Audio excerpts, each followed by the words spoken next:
Student, स्वागत है आप सबका हमारे YouTube channel education point coaching classes में। तो बच्चों, आज की इस वीडियो में मैं कराने वाली हूँ आपको क्लास 9 के सामाजिक विज्ञान की वर्कशीट नंबर 53। 28 दिसंबर की वर्कशीट है, तो शुरू करते हैं इस वर्कशीट को। बच्चों, आज भी हम यूरोप में समाजवाद एवं रूसी क्रांति के कुछ तथ्यों को जानने वाले हैं। सबसे पहले अक्टूबर क्रांति के बाद रूस में क्या परिवर्तन आया। तो अगर परिवर्तन की बात करें तो पहला, 1918 में एक परिधान प्रतियोगिता आयोजित कर सेना और सरकारी अफसरों की वर्दियां बदल दी गई। तो ये एक सबसे बड़ा परिवर्तन था और उनका टोपी का चुनाव के रूप में इसका साइन लिया गया। तो ये एक बहुत बड़ा परिवर्तन है कि सेना की और सरकारी अफसरों की वर्दियां बदली। दूसरा, शहर में श्रमिकों और बेघर बार लोगों को रहने की जगह दी गई, यानी कि जिनके घर नहीं थे, जो मजदूर थे, उनको घर मिला।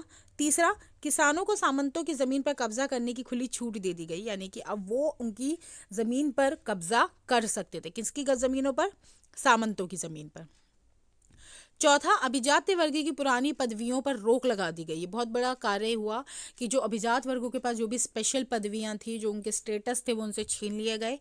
पांचवा, जमीन को सामाजिक संपत्ति घोषित कर दिया गया। सामाजिक संपत्ति घोषित करने का मतलब है जिनकी संपत्ति नहीं भी है उनका भी अधिकार है। वहीं बैंकों एवं उद्योगों का राष्ट्रीयकृत किया गया। तो बहुत बड़े स्टेप थे जो लिए गए।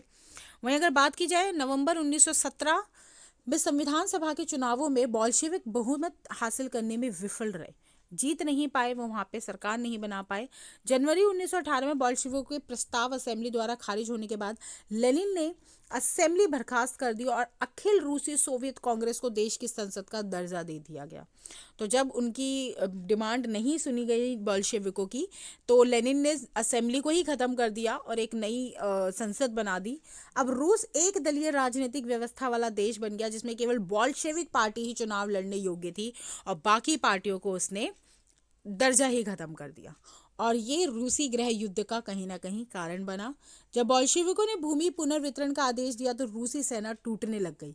जो एक तरफ थे जो टूटने मतलब जो रीडिस्ट्रीब्यूशन ऑफ लैंड नहीं चाहते थे, दूसरी तरफ थे जो चाहते थे। ज्यादातर सिपाही किसान थे और वे पुनर्वितरण के लिए घर जाना चाहते थे, इसलिए सेना छोड़कर जाने लग गए। और एक और कारण ये भी था, एक तो इनकी विचारधाराओं में परिवर्तन था, दूसरा ये था कि भाई खुद किसान भी थे, तो जब लैंड को दोबारा डिस्ट्रीब्यूट किया जाएगा तो जो किसान थे वो अपने घर जा रहे थे, जिस वजह से सेना में बदलाव आ रहा था। वहीं गैर बोल्शेविक समाजवादी यानी कि ग्रीन्स, उदारवादी और जार समर्थक व्हाइट्स, और जो निजी संपत्ति के पक्ष में थे, अमेरिका और फ्रांस ब्रिटेन के समर्थन में बोल्शेविक यानी कि रेड्स के खिलाफ युद्ध की घोषणा कर की।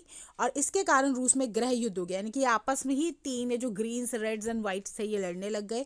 और इन समूहों के बीच छिड़ी लड़ाइयों में लूटमार, डकैती, भूखमरी जैसी समस्याएं आम हो गई। और वहीं व्हाइट्स में जो निजी संपत्ति की हिमायती थे, उन्होंने जमीन पर कब्जा करने के लिए किसानों के खिलाफ सख्त रवैया अपनाया और गैर बोल्शेविकों ने जन समर्थन को और भी तेजी से घटने लगा। तो आपस में ही विचारधाराओं के आधार पर इनमें लड़ाई शुरू हो गई। इससे क्या हुआ? समाजवादी समाज बनना शुरू हुआ। गृह युद्ध के दौरान बोल्शेविकों ने उद्योगों और बैंकों का राष्ट्रीयकृत जो करण था उसको जारी रखा। उन्होंने किसानों को उस भूमि पर खेती करने की अनुमति दे दी जिसका सामाजिकरण हो चुका था।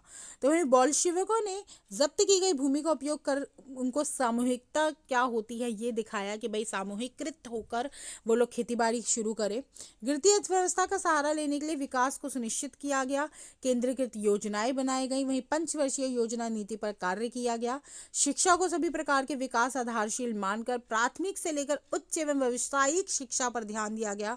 वहीं श्रमिकों के लिए रहने के लिए क्वार्टर्स, महिला श्रमिकों के बच्चों के लिए बालवाड़ियों का प्रावधान किया गया और सस्ती स्वास्थ्य सेवा उपलब्ध कराई गई। तो वो सारे कार्य किए गए जो एक गरीब मजदूर के लिए आवश्यक थे।